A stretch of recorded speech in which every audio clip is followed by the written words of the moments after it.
If someone asked you right now, who are you?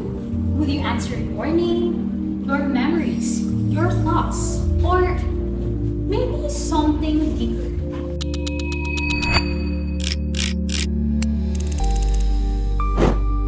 Is the self the mind, the soul, the body, or something more? Today on Mind Matters, we explore how the 11 philosophers across different times tried to answer that same exact question. What is the self? Welcome to Mind Matters, a discussion with the greatest minds in history. Today, we're exploring a question as old as time. Who am I? From ancient wisdom to modern psychology, let us begin on understanding ourselves through the 11 philosophers.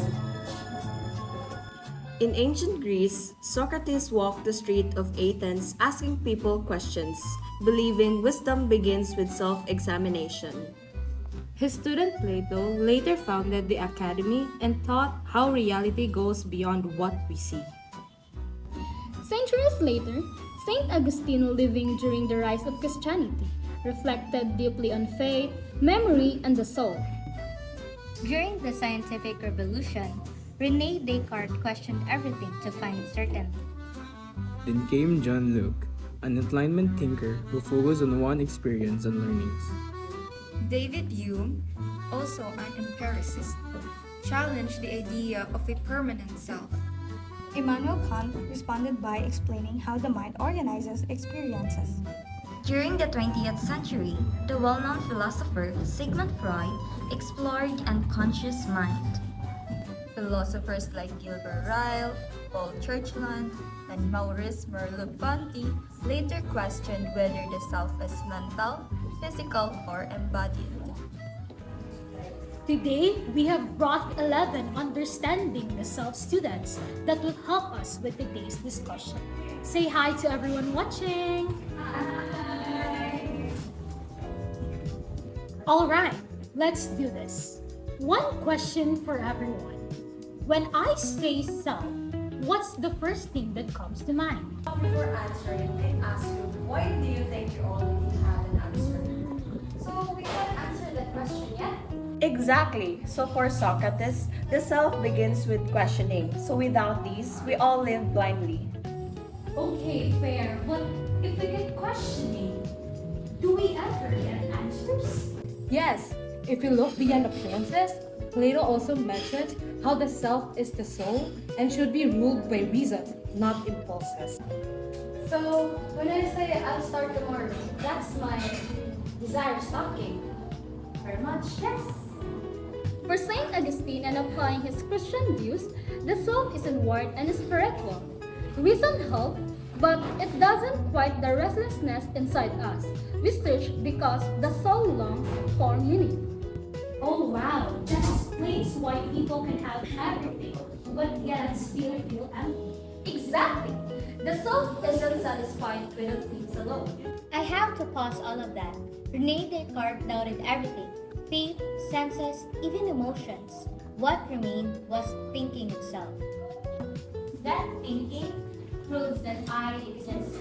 So overthinking actually confirms existence? Philosophically speaking, yes. But existing alone does give identity. Looker describes how self continue through memory. If you remember the experience, you remain the same person. So memory connects our past and present selves? Exactly. I think Hume will disagree to that. He describes an unstable self, constantly changing thoughts and feelings. How the self is just a bundle of experiences. So I might not be the same person as I was last year. Emotionally, probably not. Without structures, experience will be chaos. Kant says how the self actively organizes experience using reason. You mean the mind is not passive? Yes, it is doing the work, and it gives order to reality. And yet, much of that order is not conscious. For Sigmund Freud, the self is shaped by the unconscious, hidden desire, fears, and conflicts.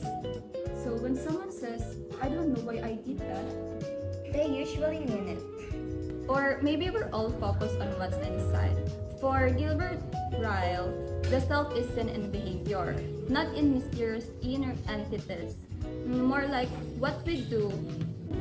Yeah, and what we do comes from the brain. Paul Churchill once said that understanding errors can help explain identity and consciousness.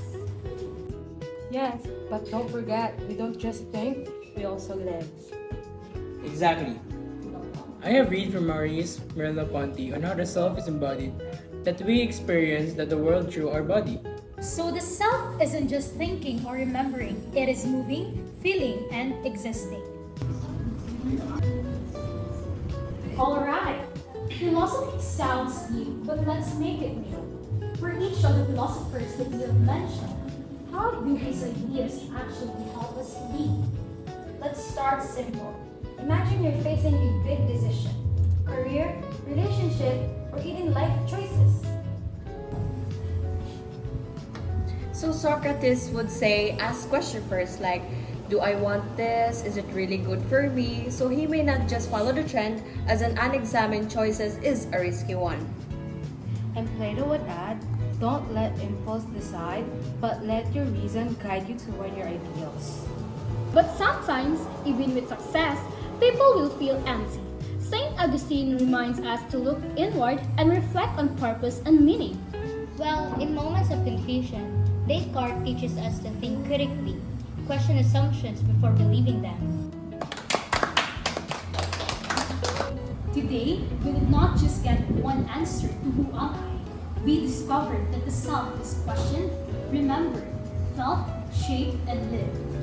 From the ancient wisdom to modern science, the self is not just a fixed thing. It is a journey we continue every day. So keep asking, keep reflecting, and keep becoming. This has been Mind Matters. Thank you for joining us.